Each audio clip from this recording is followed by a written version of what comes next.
Midi 28 sur CNews, soyez les bienvenus, merci de nous être fidèles. Avant de développer les titres de ce mercredi, je vous représente nos deux invités qui sont avec nous. Sarah Alighieri, députée de Loire-Atlantique, vous êtes également porte-parole du MoDem. Et Geoffrey Bollé, directeur de cabinet de Florent Philippot, président, Florent Philippot, du parti Les Patriotes. À la une de l'actualité, il n'y a plus que 2 départements placés en alerte orange neige-verglas.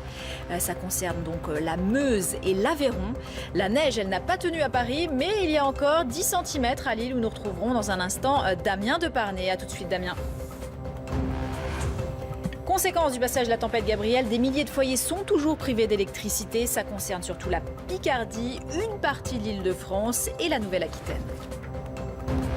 Dans l'actualité également, on reparle des LBD, ces lanceurs de balles de défense, avec cette audience cet après-midi au Conseil d'État qui examine des recours déposés en urgence par la CGT et la Ligue des droits de l'homme. Ces armes utilisées par les policiers dans les manifestations ont parfois causé de graves blessures. C'est sa première interview depuis son arrestation le 19 novembre. Depuis sa prison à Tokyo, Carlos Ghosn dénonce un complot et une trahison de la part des dirigeants de Nissan. Une interview accordée au quotidien économique japonais Nikkei.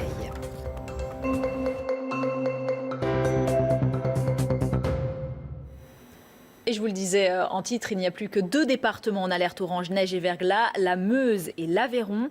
Hier, on vous rappelle que la tempête Gabrielle a touché la côte atlantique avec des vents violents. Ils atteignaient parfois jusqu'à 132 km/h et des coupures d'électricité. À Paris, la neige, elle n'a pas tenu. Contrairement au nord de la France, où on va partir tout de suite vous retrouver à Lille, Damien Deparnay. Damien, alors dites-nous tout, la neige, elle tient chez vous, hein? Alors oui, notamment à la campagne où la couche de neige se maintient. Ici en ville avec les passages de voitures ou même de piétons, eh bien la situation s'améliore d'heure en heure. Les flocons déjà ont arrêté de tomber. Je vous le disais sur les trottoirs, eh bien la neige commence déjà à fondre. Mais ce matin, effectivement, le territoire était recouvert d'un épais manteau neigeux. Ce sont entre 5 et 10 cm de neige qui sont tombés sur la région Hauts-de-France selon les secteurs. Malgré quelques accrochages, la circulation est restée relativement fluide sur les grands axes de la région. Il faut dire que les autorités avaient appelé les automobilistes à limiter au maximum leurs déplacements. Quant aux piétons, eh bien vous allez le voir, ils ont accueilli cet épisode neigeux avec plus ou moins de philosophie. Écoutez les quelques Lillois que nous avons pu rencontrer ce matin. Il n'y a pas le bus, c'est vraiment un problème. On travaille, on finit tard le soir, les bus ne sont plus là pour nous. Donc là, je vais arriver en retard au travail, malheureusement. J'ai pris les bottes parce qu'il y avait trop de neige et que les chaussures, c'était pas idéal pour pouvoir se balader dans les rues de Lille vu le taux de neige. Au contraire, les routes étaient bien dégagées, il faut sortir du village, mais ensuite ça roule sur l'autoroute, c'est dégagé. D'accord. On fait attention, puis moins de monde puisque transport scolaire, donc tout est arrêté, donc tout se passe bien ce matin, tout se passe bien. Ce qui est un peu désagréable, c'est que rien n'est déneigé au niveau des trottoirs, quoi. Mais bon, c'est tout. C'est comme ça, on fait avec, c'est l'hiver. Par mesure de précaution, le Conseil régional des Hauts-de-France avait suspendu dès hier la circulation des bus scolaires et des transports interurbains pour cette journée de mercredi. L'interdiction de circulation des poids lourds a été levée en milieu de matinée au vu de l'amélioration de la situation. Concernant le trafic ferroviaire, en revanche, il a été fortement perturbé ce matin. Certains trains accusaient un retard de plus de 2 heures dans la région, notamment sur le trafic des TER. Merci Damien avec Charline Vasseur à Lille pour CNews. Et conséquence de cette tempête Gabrielle et de cette vague de froid, l'État déclenche le plan grand froid dans 25 départements, dont l'intégralité de l'Île-de-France. Alors vous le voyez, 1265 places grand froid ont été ouvertes. Alors en quoi consiste ce plan grand froid? Les explications de Kinson. Face à la vague de froid qui sévit en France, le plan grand froid est activé dans 25 départements. Les températures ressenties sont négatives en journée et se situent entre -5 et -10 degrés la nuit. Dans ces départements, 1265 places grand froid sont mobilisées. Un dispositif spécial qui permet notamment d'accéder à des places d'hébergement supplémentaires pour les sans-abri. Au total, 150 000 places d'hébergement d'urgence sont ouvertes par l'État. L'activation opérationnelle du plan permet notamment l'intensification des maraudes.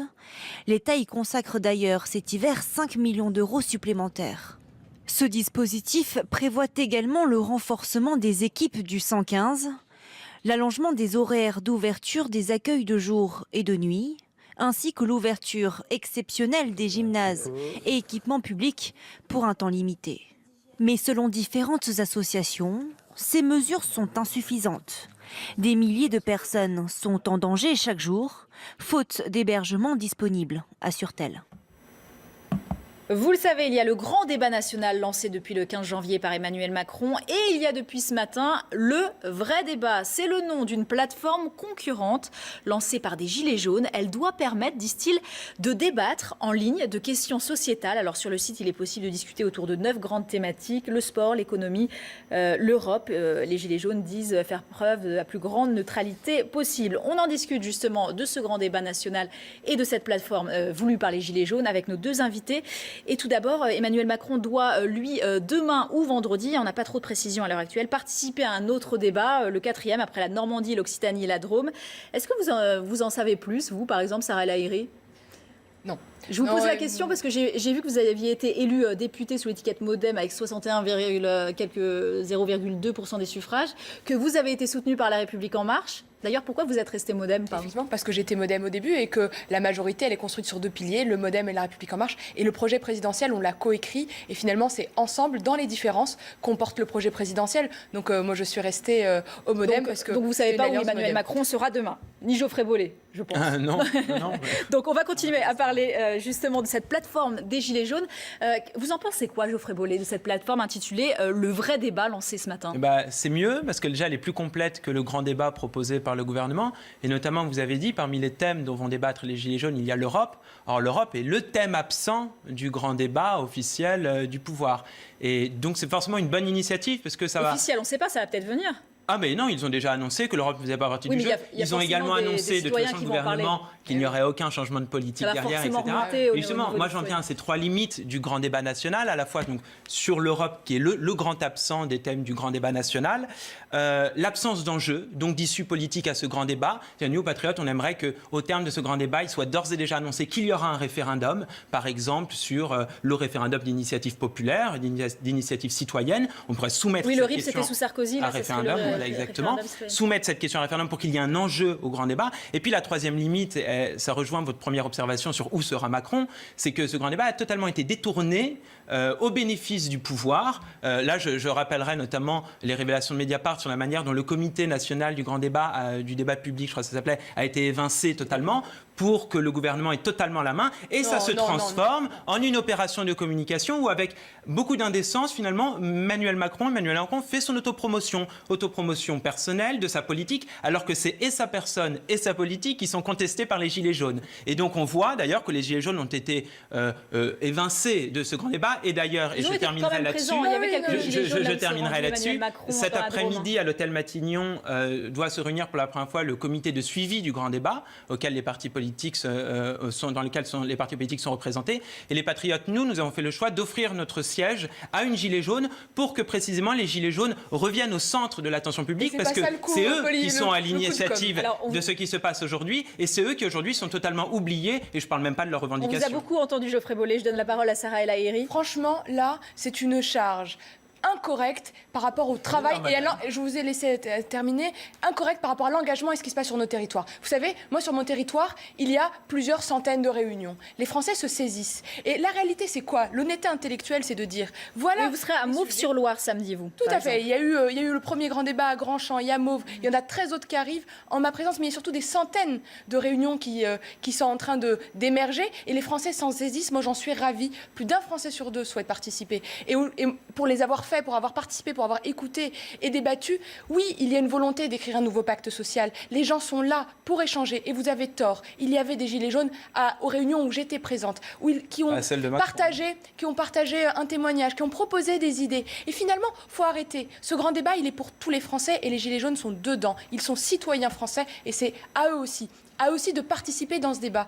Et quand j'entends autant de charges, autant de violence... Il n'y a aucune violence, madame. Il faut accepter la contradiction. Moi, je ne suis pas béat devant les initiatives du président de la République et ses opérations de communication. C'est tout. Et je ne suis pas naïf sur les issues politiques absolument nulles. Il n'y aura rien à la sortie de ce grand débat. Il y a beaucoup de responsabilités. Vous êtes sûr, vous partez déjà, il n'y aura rien selon vous ? Ils l'ont annoncé, ils ont dit qu'il n'y aura pas d'inflexion politique. Ils l'ont dit. Benjamin Bigot l'a dit, le Premier ministre l'a dit. Le Premier ministre n'a pas dit que le RIC le hérissait, par exemple. Donc ça veut dire qu'il n'y aura pas de mise en place du référendum d'initiative citoyenne en France. On va laisser finir Sarah El Haïry. Mais non, mais moi je vous cite vos supérieurs d'une certaine manière. Ouais, faut me laisser terminer ma phrase. Commentez le Premier ministre. Eh bien, détrompez-vous, il se trouve que sur nos territoires, tout ce qui remonte, il n'y a pas de sujets qui ne ressortent pas. L'Union européenne en fait partie, puisqu'il y a une partie des réponses qui sont au sein de l'Union qu'il faut les construire. Il n'y a aucun tabou, tout est débattu et tout remontera. Et parce que cette plateforme, parce que cette plateforme est utile et qu'elle est ouverte, que les gens peuvent. Et très vite, cette plateforme Vrai Débat, ça vous inspire quoi? C'est une bonne initiative aussi des Gilets jaunes ou... Moi, j'ai envie de dire, pourquoi pas, tout ce qui permet au débat, tout ce qui est débat permet le débat. La seule différence, c'est que l'autre est organisé, qu'il y a une instance et politique et globale, et qu'elle est indépendante. Non, elle n'est pas du tout. Allez, on va continuer. On va vous entendre. On aura l'occasion de vous réécouter puisqu'on va parler maintenant des LBD. Il y a une audience importante qui se tient cet après-midi au Conseil d'État. Les magistrats vont se pencher sur l'usage justement des lanceurs de balles de défense. Noémie Schulz va suivre, elle, cette audience au Conseil d'État. Il y a un recours qui a été déposé par la CGT, la Ligue des droits de l'homme. On écoute tout de suite les précisions de Noémie Schulz. Et elle demande la suspension de l'usage de ces lanceurs de balles de défense, une procédure d'urgence en référé. Elles espèrent une interdiction immédiate, la plus rapide possible. La semaine dernière, le tribunal administratif de Paris a rejeté leur demande, d'où cette audience aujourd'hui devant le Conseil d'État. Alors, de quoi s'agit-il? Le LBD, le lanceur de balles de défense, c'est une arme dite intermédiaire. Elle est non létale, elle ne peut pas tuer. Elle a remplacé le taser et elle est utilisée par les forces de l'ordre dans certaines manifestations particulièrement violentes. Quand la matraque, par exemple, n'est pas suffisante, elle projette des balles semi-rigides. Son usage, il est normalement très strictement encadré en cas...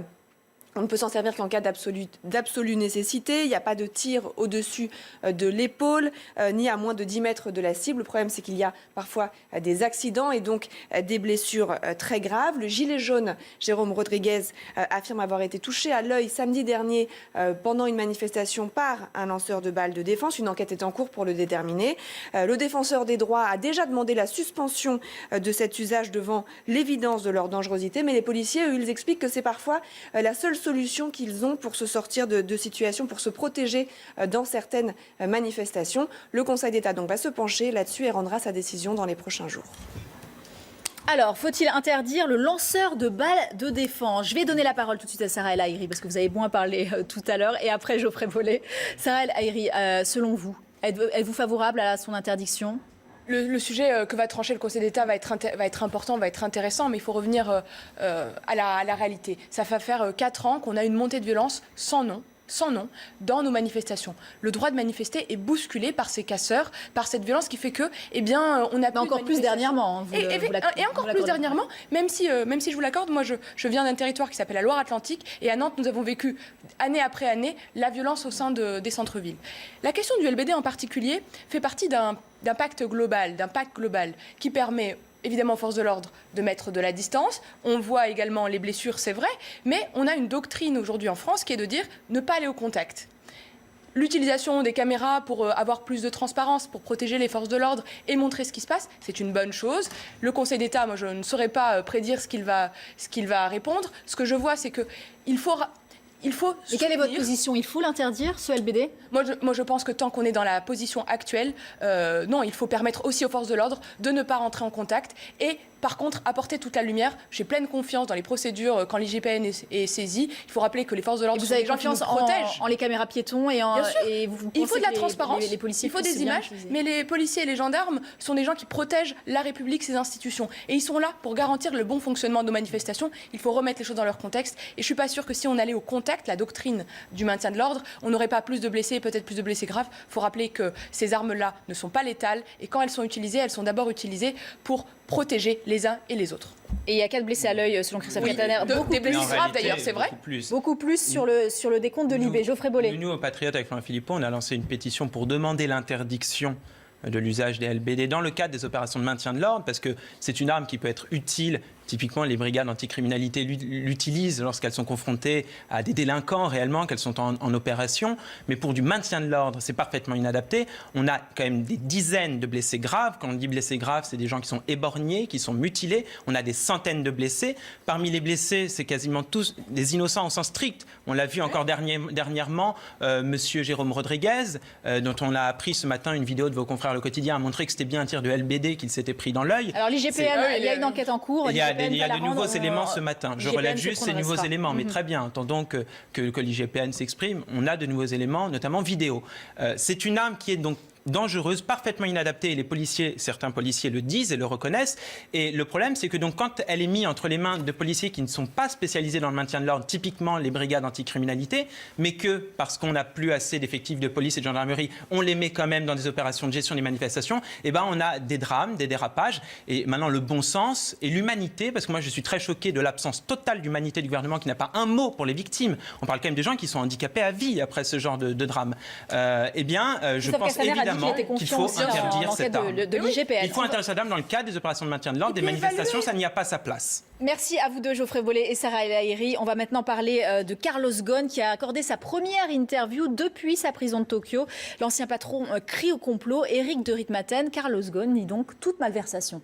Oui, absolument. Et c'est vraiment une interview inédite. C'est la première. Elle a été réalisée par le journal financier Nikkei au Japon. Elle a duré 20 minutes et il faut savoir que Carlos Ghosn est désormais autorisé à parler aux médias. Alors pour lui, c'est clair. Pour Carlos Ghosn, c'est un complot et une trahison des dirigeants de Nissan qui étaient opposés en fait à son projet d'intégration entre Renault, Nissan et Mitsubishi. Alors il y avait d'ailleurs un plan, dit-il. La direction actuelle était au courant de ce plan. Il devait être présenté en février lors de la publication des résultats financiers du groupe. Et ce rapprochement, cette accélération du rapprochement aurait permis de répondre, dit-il, à une demande du gouvernement, c'est-à-dire en fait accélérer l'alliance, accélérer la fusion. Ensuite, Carlos Ghosn parle de cet aspect dictatorial qu'il aurait. Est-ce que c'est un dictateur vraiment? Là, il répond, mes détracteurs ont construit de toutes pièces ce scénario. On confond un leadership fort avec une dictature. Ce n'est pas la réalité. C'était simplement pour se débarrasser de moi, dit Carlos Ghosn. Ensuite, l'ancien président nie les malversations financières. On le soupçonne, vous savez, d'avoir transféré des fonds vers un homme d'affaires saoudien. Eh bien là, il dit tout ce que j'ai fait, les responsables régionaux avaient donné leur accord. On lui reproche aussi, vous savez, des dépenses pour ses appartements, ses maisons luxueuses à Rio de Janeiro et à Beyrouth. Eh bien là, il répond tout cela a été approuvé par le service juridique et son argument, c'est de dire qu'il avait besoin d'un lieu sûr où il pourrait travailler et recevoir des invités aussi bien au Brésil qu'au Liban. Ensuite, il termine en disant ai-je commis quelque chose de répréhensible? Eh bien là, effectivement, la réponse est très claire. Je ne comprends pas. Tout le monde était au courant de ce que je faisais. Alors pourquoi ne m'a-t-on rien dit si j'ai mal agi? Aujourd'hui, eh bien, l'avocat de Carlos Ghosn prépare une nouvelle demande pour une possible, probable remise en liberté dans les jours qui viennent. Merci Éric de Ritmaten pour vos précisions. Merci Geoffrey Bollée. Merci à vous encore Sarah El Haïry. Vous revenez tous les deux quand vous voulez. On se retrouve dans un instant sur CNews avec cette information. Le président Maduro accepte de négocier avec Juan Guaido. C'est l'information du Venezuela ce matin. Mais il y aurait aussi 2 journalistes français qui auraient été arrêtés au Venezuela. À tout de suite.